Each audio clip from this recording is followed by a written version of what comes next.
Hello, hello. So, really pushing my limits with, not in a bad way, but a good way. Well, in a bad way. In terms of using these live streams for good effect. It's been a crutch and a support through my mental health, and also later as my physical health problems began. Essentially,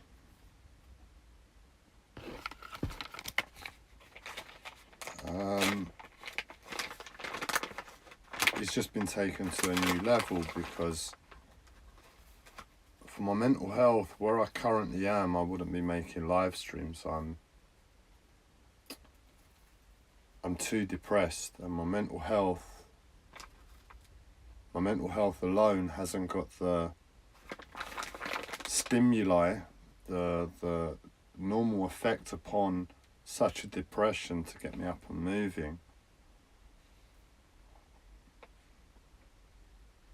And at the moment, what's making me really make live streams is the physical pain. So that's why I'm live streaming at the moment. Otherwise, the depression would say, no, live streams off the cards. The physical pain is making me continue. And each time I make it, it's like, I've got to make a live stream. I've got to make a live stream. But as I said, it's just been upped because, and I'll go into detail because that's the whole purpose of the live stream I've chosen on Road. Is in relationship to this.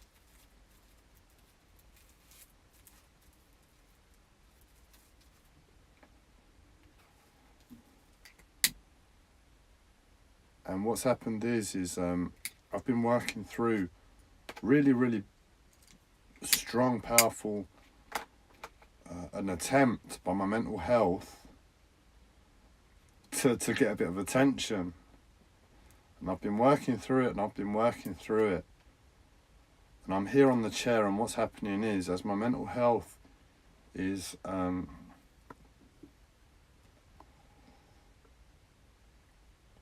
working at me, it's taking my focus, and it's just like, imagine you're exhausted after the hardest week you've had all summer, and you go home and you collapse on the sofa. That's pretty much my energy levels at the moment. And then I've got this big force at the time when I'm the weakest. My laptop screen's helping you see.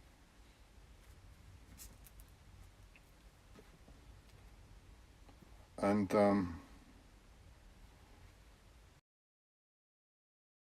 decides to come on board and try and take advantage. And it's got all of my focus because I've just got a computer in front of me, and I'm doing my anti-CBT training.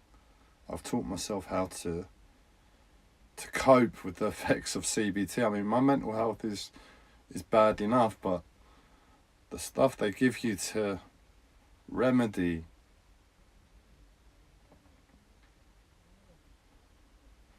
the mental health that's meant to be a problem, that is a problem, but only in terms of my relationship to people, in relationship to this world, and this world is sick.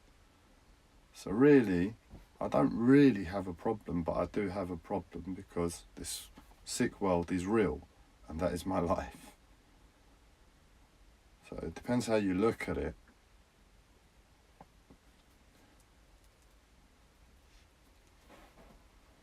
But CBT is not a nice therapy, because when you have a mental health disorder, and I can only suspect it's for this reason, which I'm going to say, that I experience it in such a negative way. But when I've got my mental health disorder, I'm often anxious. If I slow down to life, my mental health hasn't got a chance. So I'm often fighting to regain a stability and an appropriate speed to life. And within that place, I can deal with my mental health. But the times that I've needed CBT is when it's been the worst and I found myself in hospital, etc. So I'm often anxious. I'm often not at the appropriate speed. And in those places, when I'm receiving CBT therapy when I need it the most, after me fighting for the last 6 months to keep my mental health in check, and however long a period there's been a decline, but I've been working through. So, you know, I'm there's no rest for me. That pressure, that stress is in me, and I'm anxious.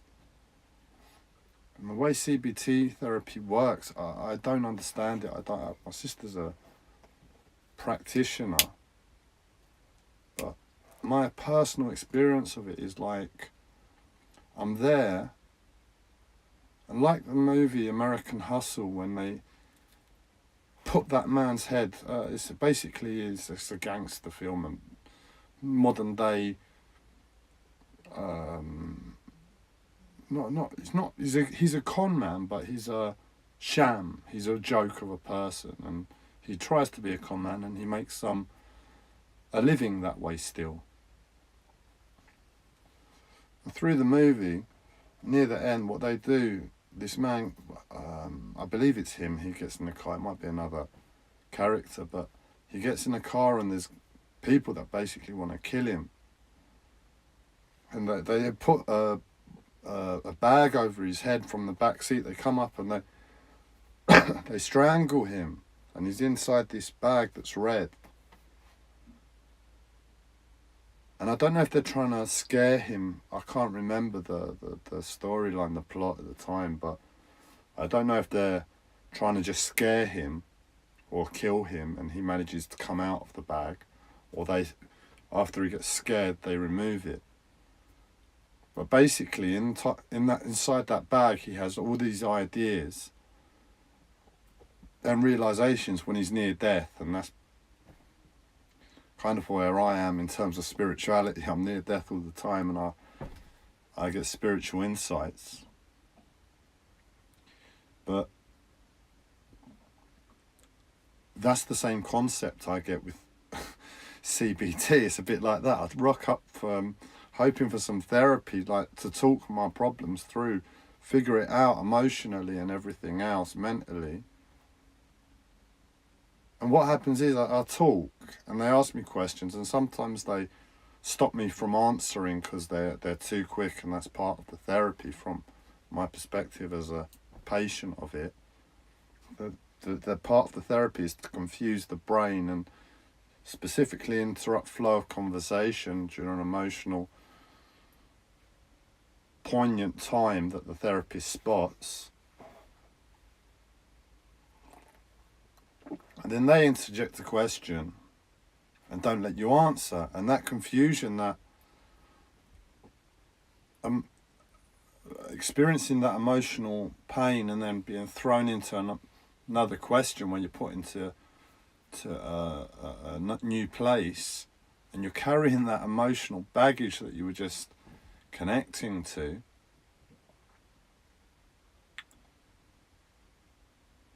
it almost reprograms that baggage, and you can't see it clearly thereafter. What it feels like when I'm sensitive to energy and I'm in that place where I'm anxious but I'm always able to communicate, like on the level I was, until the physical health symptoms kicked in. And by the health symptoms, I'm even better now as a result of trying my absolute best with the health symptoms, and that is to always be appropriate within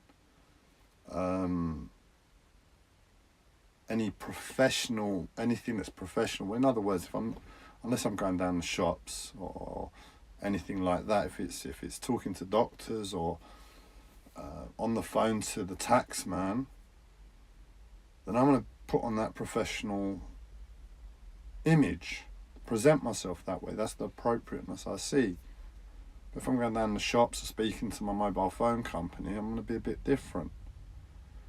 And I see that with a therapist, you need to be clean. Don't forget I was a therapist, and I know the environment that works best for that, and that's to leave all your shit at the door. Go in knowing that you have all that shit at the door. Speak your truth and hopefully work with the therapist to get somewhere. But you don't with CBT. It's like you go in with that intention, as I've always done, and I can't change that, and then you get a punch right in the face. That's what it feels like. But it must have taught me a lot on an emotional level, because emotionally, well, I know I've done a lot of work there. That's all I can say, and it's probably helped. It probably has that benefit, but it's just not a pleasant experience.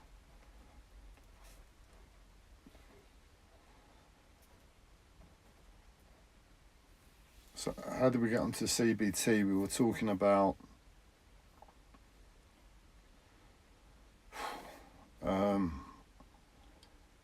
the physical pain kicks in. It's like as part of the story, and I'll explain why, but hopefully later in the video if I can remember. It seems like it's going to be a long one, guys. I'm under a lot of pressure, and I'm using the video, that's what I was saying, it's kicked up a gear. So I had my mental health, and my mental health can't move me from that depression, because that depression is because of my mental health, because of everything in my life. So it can't move me from that place, but the physical pain can.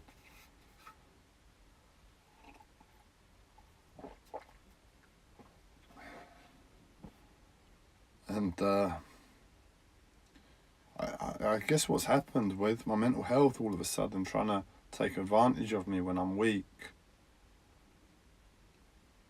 and it's taken my focus, and I don't need to focus. That's what I was saying. So I'm doing my CBT training, and that is just to calm the nerves. And really, you just don't want the mind to be doing anything too stimulating, but something enjoyable, and to go around in a circle. So imagine your Facebook. This is what I've done with on my Facebook, and I use it all the time, but it's therapy. And basically I've not unfriended, but I've unfollowed all of my friends. Anybody that I'm going to have any stimulation by something that's really interesting. Oh, and boredom, that's part of it.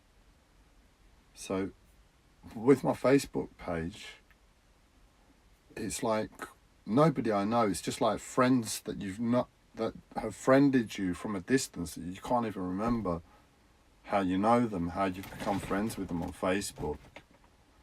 But what I've done, I've left a few friends in, just a few, and that's the ones that my mental health hasn't put up a barrier to yet in any way. And I just flick through Facebook, and what it is, I'm waiting for Facebook to show me one of my friends that I know on a subconscious level, because otherwise I'm just bored. I'm just seeing different ads.